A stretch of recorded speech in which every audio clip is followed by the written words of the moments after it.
நாம் ஜெபம் செய்வோம். மகா கிருபையும் இரக்கம் நிறைந்த அன்பின் பரலோகத்தின் தேவனே, அப்பா உம்மை ஸ்தோத்தரிக்கிறோம், துதிக்கிறோம் சுவாமி. இந்த அதிகாலை வேளையிலே சுவாமி எங்களை தட்டி எழுப்பி உம்முடைய கிருபையினாலே எங்களை கொண்டு வந்து இந்த சமூகத்திலே சேர்த்த உம்முடைய கிருபைக்காக ஸ்தோத்தரிக்கிறோம் அப்பா. ஆண்டவரே, பேசுகிறவர் நீங்கள் அல்ல, பிதாவின் ஆவியானவர் தாமே பேச வேண்டியதை அந்நேரத்தில் உங்களுக்கு அருளி செய்வார் என்ற வாக்குத்தத்தத்தை உரிமை பாராட்டி ஜெபிக்கிறேன் அப்பா. அடியாளை மறைத்து நீர் வெளிப்படுவீராக. நீர் பேசும், நாங்கள் கேட்கிறோம். ஜீவனுள்ள நல்ல பிதாவே, ஆமேன். கிறிஸ்துவுக்குள் பிரியமானவர்களே, உங்கள் யாவருக்கும் ஆண்டவராகிய இயேசு கிறிஸ்துவின் திருப்பெயராலே இந்த லெந்துகால காலை வணக்கத்தை உங்களுக்கு நான் தெரிவித்துக் கொள்கின்றேன். அது மாத்திரமல்ல, தேவனுடைய இந்த வார்த்தையை உங்களோடு கூட பகிர்ந்து கொள்ளும்படியாக தேவன் கழித்த இந்த வாய்ப்பிற்காக என் தேவாதி தேவனுக்கு நான் ஸ்தோத்திரங்களை ஏறெடுக்கின்றேன். இந்த வாய்ப்பினை உருவாக்கி கொடுத்த நம்முடைய ஸ்தல போதகர் ஆயரையா அவர்களுக்கும், செயலர், பொருளர், திருச்சபையின் பெரியவர்கள் உங்கள் யாவருக்கும் என் மனமான்ற நன்றியினை நான் தெரிவித்துக் கொள்கின்றேன். நாம் இந்த லெந்து நாட்களிலே இயேசுவால் கேட்கப்பட்ட கேள்விகள் என்ற தலைப்பிலே நாம் ஒவ்வொரு நாளும் ஆண்டவருடைய கேள்விக்கான பதிலை நாம் அறிந்து கொண்டிருக்கிறோம். அந்த கேள்விகள் யாவும் உங்களுக்கு அறிந்ததே. இன்றைக்கு 8ஆம் நாளிலே ஆண்டவர் நம்மை பார்த்து கேட்கின்ற கேள்வி, குருடன் வழிகாட்ட கூடுமோ? லூக்கா 6ஆம் அதிகாரம் 39ஆம் வசனம். குருடனுக்கு குருடன் வழிகாட்ட கூடுமோ என்பதே இன்றைய கேள்வி, தியானத்துக்குரிய இன்றைய கேள்வி. இது ஒரு சாதாரணமான கேள்விதான். நமக்கே தெரியும், ஒரு பார்வை இல்லாத ஒருவன் ஒரு பார்வை இல்லாதவனுக்கு வழிகாட்ட முடியுமா? முடியாது. இது ஒரு நார்மல் கேள்விதான். நம்ம ஈஸியாக அதுக்கு ஆன்சர் சொல்லிட்டு போயிடுவோம். ஆனால் ஆண்டவர் இதை ஒரு ஓமையாக சீஷரை பார்த்து இந்த வார்த்தை கேள்வியை கேட்கிறார். அதற்குண்டான ஆழமான சத்தியங்களும் அர்த்தங்களும் அதுல இருக்கு. இது ஒரு சாதாரண கேள்வி, ஆனால் அதற்கு பின்னணி ஆழமான அர்த்தங்களும் சத்தியங்களும் நிறைந்தவையே. இதோடைய பகுதி என்னன்னு பார்த்தீங்கன்னா, லூக்கா 6ஆம் அதிகாரம் 17 - 49 வரை இது ஒரு சமவெளி பிரசங்கம். எப்படி ஒரு மலை பிரசங்கமோ அது போல இது ஒரு சமவெளி பிரசங்கம். அதாவது ஆண்டவர் ஜெபத்துக்காக மேலே மலையின் மேல் ஏறி அப்போஸ்தலரை தெரிந்து கொண்ட பிறகு பின்பாக கீழே இறங்கி வந்து ஒரு சமமான எலியிலே அநேகர் கூடி வந்திருக்கிறார்கள். அநேக தேசங்களிலிருந்து, பட்டணங்களிலிருந்து, நகரங்களிலிருந்து கூடி வந்திருக்கிற மக்களுக்கு வியாதிகளை சுகமாக்குகிறார். அவர்களுக்கு விடுதலையை கொடுக்கின்ற வேளையில சீஷர்களை பார்த்து அநேக ஆலோசனைகளையும் அறிவுரைகளையும் மலை பிரசங்கத்தில் சொல்வது போல சொல்லி கொண்டிருக்கிற அந்த வேளையில தான் ஆண்டவர் சொல்றார், பின்னும் ஒரு ஊமையாக அவர்களுக்கு சொல்றார், குருடனுக்கு குருடன் வழிகாட்ட கூடுமோ? இருவரும் பள்ளத்தில் விழுவார்கள் அல்லவா? இது சீஷரை பார்க்கின்ற கேள்வி. அப்போ பேசிட்டு இருக்கின்ற பொழுது அந்த சீஷர்களுக்கு ஒரு எண்ணம் வந்திருக்கும், ஒரு யோசனை வந்திருக்கும். ஆண்டவர் அநேக ஆலோசனை சொல்லிக் கொண்டு ஏன் இந்த கேள்வி நம்மை பார்த்து கேட்டிருக்கிறார்? யார் அந்த குருடர்கள்? இல்லையா? இப்போ நம்ம பேசிட்டு இருக்கும்போது ஒரு திடீர்னு கொஸ்டின்ஸ் கேட்குறோன்னா இவங்க யாரை குறித்து பேசுவாங்க? அந்த கேள்விக்கான அர்த்தம் என்ன? அது நமக்கு தோணும் இல்லையா? அப்படிதான் அவர்களுக்கு, சீஷர்களுக்கு அப்போ தோணி இருக்கும் பொழுது, இது யாரை குறித்து கேட்கப்பட்ட கேள்வி? இதனுடைய சம்பவம் எங்க இருக்குன்னா, நீங்க மத்தேயு 15ஆம் அதிகாரம் 14ஆம் வசனம். அவர்களை விட்டுவிடுங்கள், அவர்கள் குருடருக்கு வழிகாட்டுகிற குருடராய் இருக்கிறார்கள். எவர்களை விட்டுவிடுங்கள்? முதல் வசனத்துல பாருங்க. அப்பொழுது எருசலேமில் இருந்து வந்த வேத பாரகரும் பரிசேயும் இயேசுவினிடத்தில் வந்து, யார் அவர்கள்? ஆண்டவர் சொல்கின்ற குருடர் யார்? பரிசேயரும் வேத பாரகர்களும். இவர்கள் தான் யாரு? இந்த குருடர்கள். ஏன் இவர்கள் யார் தெரியுமா? முதல்ல இவங்க சட்ட வல்லுநர்கள். அதாவது வேதாகமத்தினுடைய திருச்சட்டங்களை நகல் எடுத்து அதை இந்த ஜனங்களுக்கு, யூத ஜனங்களுக்கு போதிக்கிறவர்கள், ஒரு சட்ட வல்லுநர்கள், வேத அறிஞர்கள். அவர்கள் ஒரு யூத மத தலைவர்கள், உயர்ந்த ஸ்தானத்துல ஒரு பெரிய போஸ்டிங்ல இருக்கிறவங்க, ஜனங்களை வழிநடத்தக்கூடிய ஒரு மத தலைவர்கள், ஒரு போதகர்கள். அப்படிப்பட்ட இவர்களை தான் ஆண்டவர் இங்கே குருடர்கள் என்று அழைக்கின்றார். ஏன் அவர் குருடர்கள் என்று அழைக்கின்றார்? 2ஆம் வசனத்துல பாருங்க. உம்முடைய சீஷர்கள் முன்னோர்களின் பாரம்பரியத்தை ஏன் மீறி நடக்கிறீர்கள்? கை கழுவாமல் போஜனம் பண்ணுகிறார்களே என்றார்கள். அவங்க என்ன அங்க ஸ்டேட்மெண்ட் வைக்கிறாங்க? உங்க சீஷங்க ஏன் கை கழுவாம சாப்பிடுறாங்க? முன்னோர்களின் பாரம்பரியத்தையே மீறி நடக்கிறார்கள் என்று அந்த கேள்வியை கேட்கின்ற பொழுது ஆண்டவர் தான் அவர்களை பார்த்து குருடர்கள். ஏன்னா யூத அந்த ஜனங்களை இவர்கள் எப்படியாக வழி நடத்துகிறார்கள்?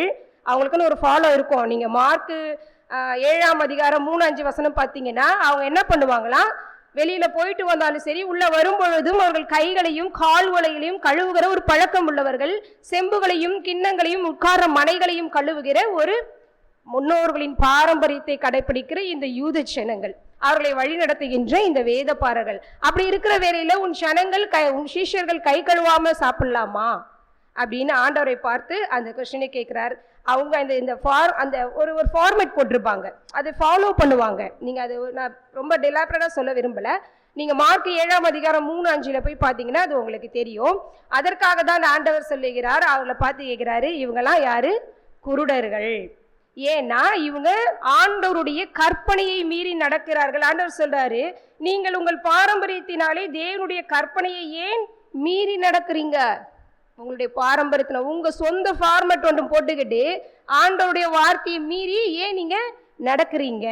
அப்போ இப்படிப்பட்ட ஒரு சட்ட வல்லுநராக இருக்கிறவங்க, ஒரு தலைவராக இருக்கிறவங்க, போதிக்கிறவங்க எப்படிப்பட்ட காரியங்களை இந்த ஜனங்களை தவறான பாதையிலே வழிநடத்துகிறவர்களாக இருக்கிறார்கள். அவர்களுக்குன்னு ஒரு சட்டத்திட்டம், அதை அந்த ஜனங்கள் மேல திணிச்சு அதை தான் நீங்க ஃபாலோ பண்ணணும்.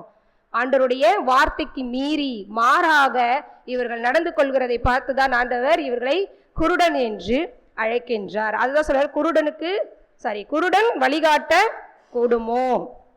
இவங்களுடைய தவறுகள் எல்லாம் நீங்க எங்க போய் பார்க்கலாம்னா, மத்தேயு 23:1-36 வரைக்கும் இவங்களுடைய மொத்த டீடைல்ஸ் இருக்கும். ஆண்டவர் எப்படியாக அவர்களை சாடுகிறார், கடிந்து கொள்கிறார் என்பதை நீங்க அங்க போய் பார்த்து தெரிஞ்சுக்கலாம் இல்லையா? அதுல ஒரு வார்த்தை ஆண்டவர் அங்க பாருங்க, அவங்க எப்படிப்பட்ட வழிநடத்துதலை அவர்கள் இருக்கிறாங்க, உண்மையான தேவ வார்த்தை என்ன என்பதையே அவங்க தெரிந்து கொள்ளாம மத்தேயு 23:16 குருடரான வழிகாட்டிகளே உங்களுக்கு ஐயோ, எவனாகிலும் தேவாலயத்தின் பேரில் சத்தியம் பண்ணினால் அதனால் ஒன்றும் இல்லை என்றும், எவனாகிலும் தேவாலயத்தின் பொன்னின் பேரில் சத்தியம் பண்ணினால் அவன் கடனாளி என்றும் சொல்லுகிறீர்கள். யாரு? இந்த வேத பாரகரும் பரிசேயர்களும். ஆண்டவர் சொல்றாரு, நான் சொல்லல, குருடரான வழிகாட்டிகளே, தேவாலயத்தின் பேர்ல சத்தியம் பண்ணா உங்களுக்கு ஒன்றும் கிடையாது, ஆனா தேவாலயத்தின் பொன்னின் மீது நீங்க சத்தியம் பண்ணா நீங்க கடலானீங்க. அப்ப எப்படிப்பட்ட ஒரு தவறுதலான உபதேசம், எப்படிப்பட்ட ஒரு தவறான வழி நடத்துதல். அந்த 17 பாத்தீங்கன்னா, மதிகேடரே குருடரே, எது முக்கியம்? பொன்னை பரிசுத்தமாக்குகிற தேவாலயமோ எது முக்கியம்? எதை சொல்லி கொடுக்கணும்? நீங்க தேவாலயம் தான் முக்கியமே தவிர பொண்ணு முக்கியம் கிடையாது. அப்போ பாரம்பரியம் முக்கியம் அல்ல, தேவனுடைய வார்த்தை தான் முக்கியம். அதை நீங்கள் சரியான வழியிலே அவர்களை நடத்தாம நீங்கள் அவர்களை தவறான வழியிலே நடத்துகின்ற குருடராய் இருக்கிறீங்க அப்படின்னு ஆண்டவர் அங்கே அவர்களை கடிந்து கொள்ளுகிறதை நாங்கள் பார்க்க முடிகிறது. அப்போ வழிகாட்டுதல் என்பது ஒரு மிகப்பெரிய பொறுப்பு, போதிப்பது என்பது ஒரு மிகப்பெரிய ஒரு பொறுப்பு. அது யாருக்கும் சீக்கிரம் கிடைக்காது. அதை கிடைச்சிச்சுன்னா அதை நாம் சரியான பாதையிலே சத்தியத்தின்படி அறிவித்து ஆழமான அர்த்தமான சத்தியத்தை அவர்களுக்கு போதித்து நாம் வழிகாட்ட வேண்டும். அதை தான் ஆண்டவர் இவங்க தவறா வழி நடத்துறதுனால ஆண்டவர் அதை சுட்டி காட்டுகின்றார். இவங்க எப்படிப்பட்டவங்க? பரலோகத்தின் கதவுகளை பூட்டி போடுறவங்களாம். ஆண்டவர் சொல்றாரு, குருடரான பரிசேயரே வேத பாரகரே, நீங்கள் பரலோகத்தின் கதவுகளை பூட்டி போடுகிறீங்க. யாரு? இயேசுவானவர் சொல்றாரு, நீங்களும் அதில் பிரவேசிக்கிறதில்லை, பிரவேசிக்க போகிறவர்களையும் நீங்கள் விடுகிறதில்லை. நீங்களே முதல்ல சத்தியத்தின்படி நடக்க மாட்டீங்க, அப்படியே நடக்கும் பொழுது அவர்களையும் நடக்க விடாம எங்க போக மாட்டீங்க? 2 பேருமே பாதாளத்துக்கு தான் போவீங்களே தவிர யாரும் பரலோக ராஜ்யத்துக்குள்ள பிரவேசிக்க முடியாது. ஏன்னா நீங்கள் தேவனுடைய வார்த்தைக்கு மாறாக மீறி நடக்கிறீர்கள். வசனம் என்ன, கட்டளை என்ன நமக்கு? என் நியாயங்களை கடைபிடித்து அதன்படி நடப்பீர்களாக. அதுதான் கட்டளை. அதை கற்பிக்கிறதுக்கு தான் இவங்க இருக்காங்க, அது போதிக்கிறவங்க தான் இவங்க. ஆனா இவங்களுக்கு என்று ஒரு சட்ட திட்டங்களை வைத்துக்கொண்டு இவர்களை தவறான பாதையிலே வழிநடத்துகிற இவர்களை பார்த்துதான் குருடன் வழிகாட்ட முடியுமோ அப்படின்னு ஆண்டவர் அந்த கொஸ்டினை இவர்களை பார்த்து தான் ஆண்டவர் கேட்கின்றார். இன்னைக்கு நாம இந்த காலை வேளையில அழைக்கப்பட்டிருக்கிற நாம எப்படியாக சத்தியத்தை அறிந்து கொள்கிறோம்? சத்தியம் என்பது வசனத்தை எப்படியாக அர்த்தத்தோடு ஆழத்தோடு நாம் புரிந்து கொண்டு நம்முடைய வாழ்க்கையில நாம் அதை அபியாசப்படுத்தி அதை நாம் மற்றவர்களுக்கு கற்பிக்கிறவர்களாக, போதிக்கிறவர்களாக, வழிநடத்துறவர்களாக நாம் இருக்கிறோமா? அதை தான் ஆண்டவர் இந்த கேள்வியின் மூலமாக நம்மை காலை வேளையில அழைத்து சிந்திக்க அழைத்திருக்கிறார். நம்ம வேத பாரகர் பரிசேயரை போல நமக்குன்னு ஒரு ஃபார்மேட், ஒரு எக்ஸாம்பிள், இன்னைக்கு லெந்து நாட்களை நாம் எப்படி அனுசரித்து கொண்டிருக்கிறோம், நமக்குன்னு ஒரு ஃபார்மேட் இல்லையா? நான் இப்படிப்பட்ட காரியங்களை, சுய கட்டுப்பாடு, சில தவிர்ப்புகள், சில விதமான காரியங்களை இந்த 40 நாட்களும் நான் அனுசரிக்க மாட்டேன் என்கின்ற நமக்கு அப்பா அம்மா சொல்லி கொடுத்தது, நம்முடைய மாமனார் மாமியார் சொல்லி கொடுத்த பழக்கம். எனக்கே என் பையன் கேட்கும்போது, அம்மா நீங்கள் இதெல்லாம் ஃபாலோ பண்ணுறீங்களே, இந்த வசனம் எனக்கும் சேர்த்து தான், ஆண்டவர் என்னை உணர்த்தின காரியங்களை உங்களிடத்துல நான் பகிர்ந்து கொள்கிறேன். என் பிள்ளைங்க கேட்கும்போது சொல்லுவேன், உங்கள் பாட்டி சொல்லி கொடுத்துட்டு போனாங்க, என் மாமியார் சொல்லி கொடுத்துட்டு போனாங்க. அந்த பழக்கத்தை நம்ம ஃபாலோ பண்ணுனா ஆண்டவருடைய வார்த்தையை நாம் மீறி நடக்கிறவர்களாக இருக்கிறோம். இன்னைக்கு எந்த நாட்களை நாம் எப்படியாக அனுசரித்து கொண்டு சத்தியத்தை சத்தியின்படி அறிவிக்கிறோமா? ஏசாயா 58ஆம் அதிகாரம் 5, 6, 7 வசனங்களை பார்த்தீங்கன்னா ஆண்டவர் சொல்றாரு, எது எனக்கு உகந்த உபவாசம்? மனுஷன் தன் ஆத்துமாவை ஒடுக்குகிறதும் தலைவணங்கி நாணலை போல ரட்டிலும் சாம்பலிலும் படுத்துக் கொள்ளுகிறதும் எனக்கு பிரியமான உபவாச நாளாக இருக்குமா? இதுதான் கர்த்தருக்கென்று பிரியமான உபவாச நாளா? நம்ம அதை தான் இன்னைக்கு அனுசரிச்சிட்டு இருக்கோமா? நம்ம துக்கத்தோடு இருக்கிறதோ இல்லை நம்ம தன்னைத்தானே ஒடுக்குகிறதோ உபவாசம் அல்ல. அதுக்கு அடுத்து பாருங்க 7ஆம் வசனம், பசியுள்ளவனுக்கு உன் ஆகாரத்தை பகிர்ந்து கொடு, வீட்டில் சேர்த்துக்கோ, விரட்டப்பட்டவனை வீட்டில் சேர்த்துக்கோ, பசியுள்ளவனுக்கு உன் ஆகாரத்தை பகிர்ந்து கொடு, வீடு இல்லாதவங்களுக்கு என்ன பண்ண சேர்த்துக்கோ. இந்த மாதிரியான நன்மைகளை செய்கிறது தான் உனக்கு உகந்த உபவாசம் என்று கர்த்தர் நம்மை வசனத்தின் வழியிலே நடக்க வைக்கின்றார். இன்னைக்கு நாம குடும்பத்தில், திருச்சபைகளில், சமுதாயத்தில் நாம் எப்படிப்பட்டவர்களாய் காணப்படுகிறோம்?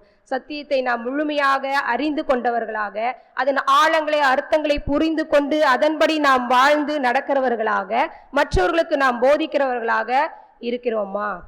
அதுதான் ஆண்டவர் இன்றை நம்மை பார்த்து கேட்கின்ற கேள்வி. பேதுரு ஒரு இடத்துல அந்தியோகியா பட்டத்தில் ஒரு தவறு செஞ்சிருவாரு. புறஜாதியர் இடத்துல போஜனம் பண்ணும்போது அதை கேட்டுட்டு யாக்கோபின் இடத்துல வந்தவங்க சொல்லுவாங்க, அது ஒரு வசனம் வாசிங்க, என்னை ரொம்ப தொட்ட வசனம் அது. கலாத்தியர் 2ஆம் அதிகாரம் 14ஆம் வசனத்துல பவுல் மேல ஒரு புகார் வந்துருது. பேதுரு மேல ஒரு புகார் வந்து, மன்னிக்கவும், பேதுரு மேல புகார் வந்துருது. அதை பவுல் எப்படியாக அங்க கடிந்து சொல்லுகிறார். யாராவது வாசிங்களேன்.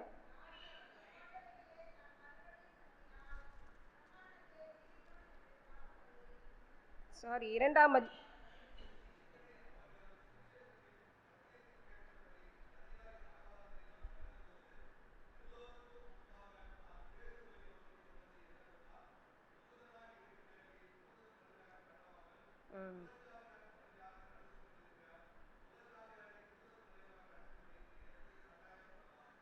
இப்படி அவர்கள் சுவிசேஷத்தின் சத்தியத்துக்கேற்றபடி சரியாமல் அவர்கள்னா அங்க 2 பேர் வருவாங்க. யாரு? பவுலும் பர்னபாவும் வருவார். அவரும் சேர்த்து அங்க அந்த ஃபால்ட் பண்ணிடுவாரு.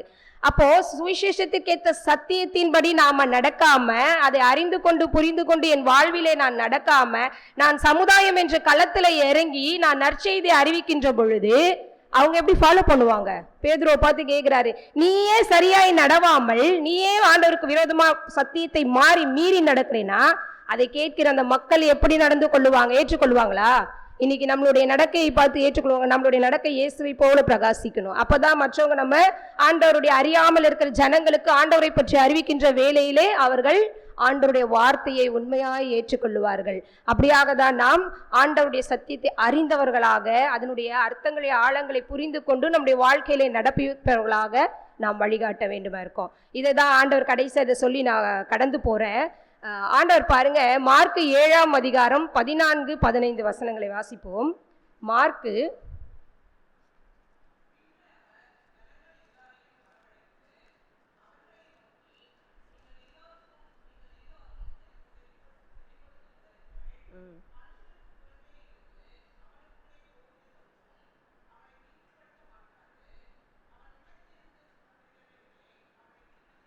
எங்க கொஸ்டின் கேட்டாங்க அவங்க, உன் சீஷர்கள் கை கழுவாம சாப்பிடுறாங்களேன்னு அந்த ஜனங்க இருக்கிறப்போ கேட்ட கேள்விக்கு அவர்களுடைய தவறான வழி நடத்துதலை ஆண்டவர் எங்க டைவர்ட் பண்றாரு பாருங்க.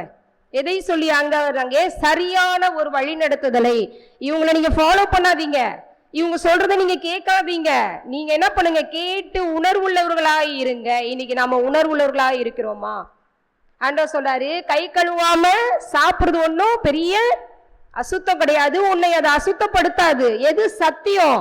அவங்க சொன்ன ஃபார்மட் கிடையாது. ஆண்டவர் சொல்றார், கை கழுவாம சாப்பிட்ற வாய்க்குள்ள போது எதுவும் இருதயத்துக்குள்ள போகாதான். அது எங்க டைரக்டா போகும்? வயிற்றுக்குள்ள போய் ரெஸ்ட் ரூமுக்கு போயிடும். ஆனா இருதயத்திலிருந்து புறப்படுகின்ற பொல்லாத சிந்தனைகள், களவுகள், வன்கண், பொறாமை, மேட்டிமை, மதிக்கேடு, இப்படிப்பட்ட காரியங்கள் நம்முடைய இருதயத்திலிருந்து புறப்பட்டு வரும். உங்களை நீங்க பரிசுத்தப்படுத்துங்க, அதுதான் சத்தியம், அதுதான் ஆண்டவருடைய வார்த்தை. கை கழுவாம சாப்பிட்றது ஒன்றும் பெரிய குற்றம் கிடையாது, உங்களை அது தீட்டுப்படுத்தாது. அப்படி நீங்க ஃபாலோ பண்ணீங்கன்னா பாதாளத்துக்கு தான் போவீங்க. ஆண்டவருடைய வசனத்தை தன்னைத்தானே பரிசுத்தப்படுத்தி கொள்ளுங்க, அப்போ நீங்க எங்க போவீங்க? பரலோக ராஜ்யத்திற்குள்ளே பிரவேசிப்பீங்க. அதுதான் என்ன சொல்லுங்க, இருதயத்திலே சுத்தம் உள்ளவர்கள் தேவனை தரிசிப்பார்கள். எங்க போய் தரிசிக்கணும்? பரலோகத்துல போய் நம்ம தரிசிக்கணும். அப்போ நம்முடைய இருதயம் பரிசுத்தமா இருக்கணும் என்கின்ற அந்த ஒரு சரியான வழிகாட்டுதலை ஆண்டவர் அங்கே ஜனங்களை திருப்புகின்றார். இன்னைக்கு நாம கூட எப்படிப்பட்டவர்களா இருக்கணும்? உணர்வுள்ளவர்களா இருக்கணும். சரியானதை, அர்த்தமுள்ள ஆழமான சத்தியத்தை இன்னைக்கு நம்ம படிக்கிறோம். நம்ம படிக்கலனே கிடையாது, நம்ம எல்லாரும் பைபிள் வாசிக்கிறோம், ஜெபம் பண்றோம், தினம் எடுத்து நடுதின வேத வாசிப்பை குறித்து நம்ம தியானிக்கிறோம். இதனுடைய உண்மையான அர்த்தமும் ஆழமும் புரிந்து என்னைக்காவது நாம நடந்திருக்கோமா? ஆண்டவர் சொல்றார், உணர்வுங்கள், என் வார்த்தைகளை கேட்டு இனிமேல் அதை உணருங்க, தவறான வழிநடத்தலை நீங்க ஃபாலோ பண்ணி போகாதீங்க, இதனுடைய அர்த்தங்களை நீங்கள் உணர்ந்து கொள்ளுங்கள் என்று சொல்றாரு பவுல். உங்களுக்கு தெரியும்ல, நம்ம தெரியும்ல, வேதாகமத்துல பவுல் யாரு? ஆண்டவரால் தெரிந்து கொள்ளப்பட்ட ஒரு பாத்திரம். இவன் யாரு? இஸ்ரவேல் புத்திரருக்கும் ராஜாக்களுக்கும் புறஜாதியருக்கும் என் நாமத்தை அறிவிக்கிறதுக்காக நான் தெரிந்து கொண்ட பாத்திரம் இவன். நான் டைரக்டா அவனை அழைச்சிருக்கேன். ஆனா அவரே என்ன திரும்ப பண்றாரு? கடைசியில ஒரு இடத்துல நீங்க வாசிங்க, அப்போஸ்தலர் 17ஆம் அதிகாரம் 14ஆம் வசனத்துல பாருங்க.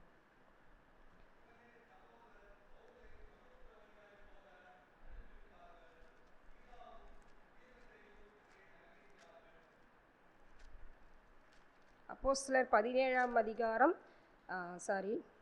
11ஆம் வசனத்துல இவங்க தெசலோனிக்கா பட்டணத்திலிருந்து பெரேயா பட்டணத்திற்கு இவங்களை என்ன பண்றாங்க? கப்பல் ஏற்றி அனுப்பி விட்டுறாங்க. அங்க யூத ஜப ஆலயத்திலே போய் இந்த பவுலும் ஷீலாவும் என்ன பண்றாங்க? வேதங்களை, அதாவது பிரசங்கம், அவருடைய வழக்கம் என்னன்னா ஜபாலயத்திற்கு போகணும்னா பிரசங்கம் பண்றது, ஜனங்களை போதிக்கிற காரியத்துல. அப்போ அவங்க என்ன பண்றாங்க தெரியுமா? அவங்க வசனம் சொல்லுது, அந்த பட்டணத்தார் மனோவாஞ்சியாய் வசனத்தை ஏற்றுக்கொண்டு என்ன பண்றாங்க? இன்னைக்கு நிறைய நம்ம வாட்ஸ்அப் பார்க்குறோம், வீடியோஸ் பார்க்குறோம்ல, ஆனால் நிறைய மெசேஜ் கேட்குறோம் தானே. ஆனால் அதை நாம் என்னைக்காவது சிந்தித்து பார்த்திருக்கிறோமா? சத்தியத்தின்படி நாம் தெரிந்து கொண்டோமா? இந்த ஆவிக்குரிய ஜீவியத்திற்கு ஏற்ற வசனங்களை நாம் இன்னைக்கு உட்கொண்டோமா என்று என்னைக்காவது நாம் சிந்தித்து பார்த்திருக்கிறோமா? அதுதான் அந்த பட்டணத்தார் செஞ்சாங்க. மனோவாஞ்சையா ஏற்றுக்கொண்டு காரியங்கள் இப்படி இருக்கிறதா என்று தினந்தோறும் வேத வாக்கியங்களை ஆராய்ந்து பார்த்தார்கள். பவுல் அப்படிப்பட்ட பிரசங்கிங்க, உலக புகழ் பெற்றவர். அவருக்கு பேர் என்னது? உலகத்தை கலக்குகிறவர் என்ற பேர். அப்படிப்பட்டவருடைய வார்த்தையே இவங்க வீட்டில் போய் என்ன பண்ணாங்களா? ஆராய்ந்து பார்த்து தெளிவுள்ளவர்களாக. இன்னைக்கு நான் பேசுறவங்களை குற்றம் சொல்லலை, 1000 பேர் பிரசங்கம் பண்ணலாம், அழைக்கப்பட்டவர்கள், ஆண்டவரால் தெரிந்து கொள்ளப்பட்டவர்கள். ஆனா உட்கார்ந்து கேட்கிற நாம தேவனுடைய வார்த்தையில தெளிவுள்ளவர்களாக இருக்கிறோமா? வீட்டில் தினந்தோறும் அவர்கள் பேசின வார்த்தைகள் சத்தியத்தின்படி அறிவிக்கப்பட்டதா, நமக்கு சரியான வழிநடத்துதல் காட்டப்பட்டதா, போதிக்கப்பட்டதா என்பதை அறிந்து ஆராய்ந்து பார்க்க வேண்டும். அப்படி நாம தெளிவுள்ளவர்களாக இருக்கும் பொழுதுதான் யார் என்ன நமக்கு வழிகாட்டினாலும் அதை நாம் சரியான பாதையில எடுத்து செல்ல முடியும். ஆவிக்குரிய ஜீவியத்திலே நாம் சரியாய் நடந்து கொள்ளும் பொழுதுதான் நாம் பரலோகத்தின் வாழ்வை காண முடியும். ஆகவே கிறிஸ்துவுக்குள் பிரியமானவர்களே, நாம் பின்பற்றுகின்ற சடங்கு பாரம்பரியம் எப்படிப்பட்ட காரியங்கள்லாம் அல்ல. மெய்யான சத்தியத்தை அறிந்து கொண்டு நம்முடைய வாழ்விலே நாம் கடைபிடித்து நாமும் வழிநடந்து மற்றவர்களையும் நடத்தி செல்வோமானால் இருவரும் பரலோகத்தின் தேவனை தரிசிப்போம். அந்த பரலோகத்தின் வாழ்விதனை, நித்திய ஜீவனை நாம் பெற்றுக்கொள்வோமாக. தேவன் தாமே இந்த வார்த்தையை ஆசீர்வதிப்பாராக. ஆமென்.